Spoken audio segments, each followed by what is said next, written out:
he has issues, they would go to, or you would say that we have a problem with this particular employee, whoever that employee may be, but the employee doesn't go straight to the board. But the board, if they feel uncomfortable with you that you're not supervising, say in this extreme example of Catherine Horn-Dalton, when they left, that they were like $3-4 million in debt. They didn't know all this was going on. I mean, the board didn't supervise her, and so they paid the price, and I think they're probably still paying the price. So the board has a responsibility to supervise you, and if their judgment that's not working out, they relate to you. And should we put something like that in a policy of what the board should do to supervise me? Mm-hmm. The extent that you can in your personnel procedures, you know, and it's going to evolve over a period of time. You want to have those all laid out so there's no questions. There's no, everybody's on the same page in terms of how this works. And that's in generally a different policy, not in the bylaws, is that right? It's in, yeah, you put it in your personnel policies and procedures. Okay. In fact, the board can even write policies and procedures for the board in terms of, you know, their conduct, how they do things within the board. You know, the one good thing is being a nonprofit, you're not governed by open meeting laws, so you don't have to worry about. I thought we were. I'm not sure if you are. Okay. LSC LSC told us we have to have that. Well, Yeah. see, that may be your provisions of your contract. One of our funding source Yeah. insists that we operate essentially as an open meetings kind of an Oh, operation. yeah, because I mean strictly under Wyoming. So to law. get our money from this funding source, we have to agree to that as a thing we do. Because that's the allegation in the superintendent's allegations that the board were secretly sending emails between them, more than just talking about, well, we're gonna have lunch and, you know, those things, right? But if that's a requirement of your legal aid, I can see that. That's the other thing too, is in all this, is that your contracts with the federal side, sometimes they have more rules and regulations that govern what you do than what Wyoming law or even regular nonprofit law governs. I know with respect to P&A, we receive funding from like 6-7 different sources, and each one has its own set of rules of how this has to be done. You know, we have to do annual reports. They come out and monitor, audit. It's pretty hands-on stuff. Okay. Mike, would you suggest that your executive director in this case be a member of the board? No, No? no. Yes, I don't think he can be a member of the board. No. I think you need to keep a separation. We run into that sometimes, and that's never a good thing that works out, I don't think.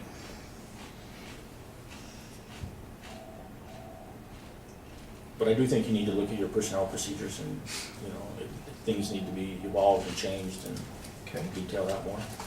Yeah, great. So do you think it's better to have that disciplinary process set out with the disclaimer? Yeah. Okay.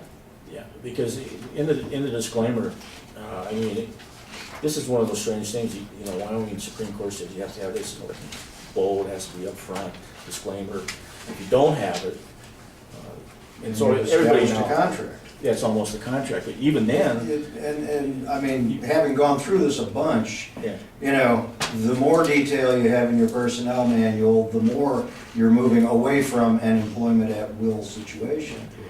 I mean, you know, the best manual is probably about this big, and, you know, it just essentially lays out, you know, what your pay scale is, when your pay days are, and all the rest of that sort of stuff. I mean, the whole point of an at-will relationship is there are no commitments. You can walk away.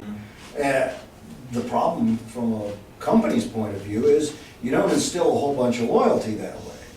But if you try to buy loyalty by saying, you know, well, we really take care of you guys, and we do this and we do that for you, and this, that, and the other thing, and yet on the other hand, you're still at will. Well, wait a minute. You're trying to have your cake and eat it too, as Grandma used to say. You can't do it that way.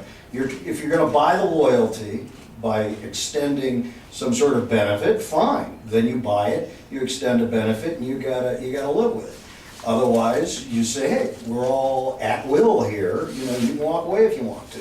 And I can toss you out for no reason. That's the agreement we have. And there's ways you can draft it. I know from our experience with P&A is because of all the oversight we have. In the worst out, we've never had a problem with that. Now that the state of Wyoming, on the other hand, has those lengthy personnel procedures and all these rights are incorporated within that. And there's no way that you can argue that Wyoming has any at-will employment with their contracts. Or I mean, with their personnel procedures, because that's so extensive and actually gives so many rights to employees for hearings and arbitration and all those things. No way am I suggesting that, but there's ways you can draft it to make clear in disciplinary procedures how it works without worrying about the at-will.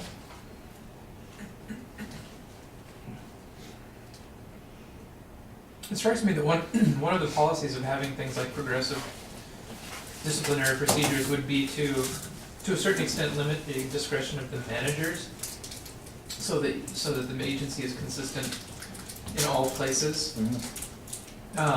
Is there a way to perhaps write some of those policies so that we say something like, this isn't a policy that really applies to employees, this is a policy that applies to those who supervise employees, this is what we want you to do.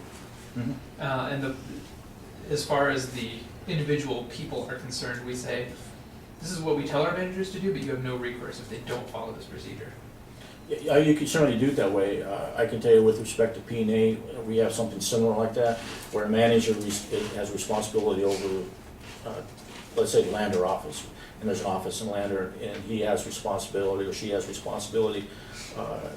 He or she is the first individual to reprimand or monitor that employee. And then there's ways that they write reports, you know, reprimand and those things, and they're the first level of supervision to cure the problem if there is a problem. I guess the way I'm looking at it is more in terms of how are you limiting your agent's actions as opposed to how are you conferring a benefit upon the employee. It's sort of a different conceptual Yeah, I understand what you're way saying. to do it, yeah. But I think, I mean, obviously, there's ways to do it without conferring that benefit, as you say, on the employee. And certainly that can be done. I've looked at personnel procedures for a long time. I've drafted some for credit unions, for example, and we intentionally only drafted them as you said, just thin like that. In fact, sometimes if you don't have employee manuals, You're better off. better off. Well, I've almost But in wondered, your case, yeah, that's not gonna be a luxury. You don't have.